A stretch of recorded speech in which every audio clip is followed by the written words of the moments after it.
तो दोस्तों ये है हमारी बास्केट जो हमने स्टॉल से कटिंग करी है।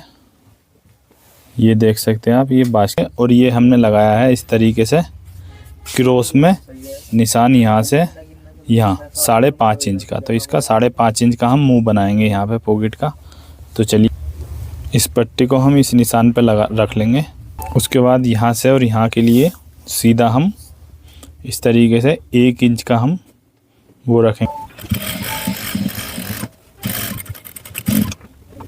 यहाँ रख लेंगे इसको 1 इंच का निशान लगा के, और यहाँ भी निशान लगा लेंगे 1 इंच का। और एक लेंगे हम ये सिंगल पट्टी,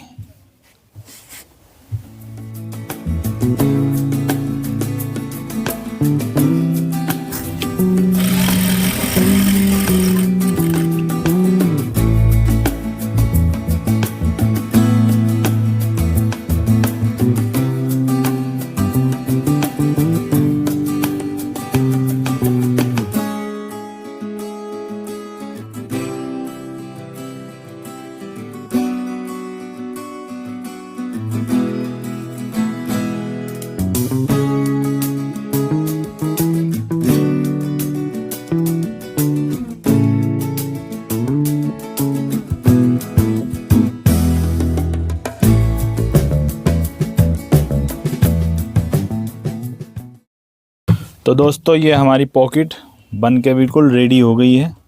इस तरीके से आपने ये पॉकेट बनानी है इसकी। इसको रखेंगे सीधा और इसको रखेंगे इसके ऊपर, और उसके बाद में इसमें यहाँ से हम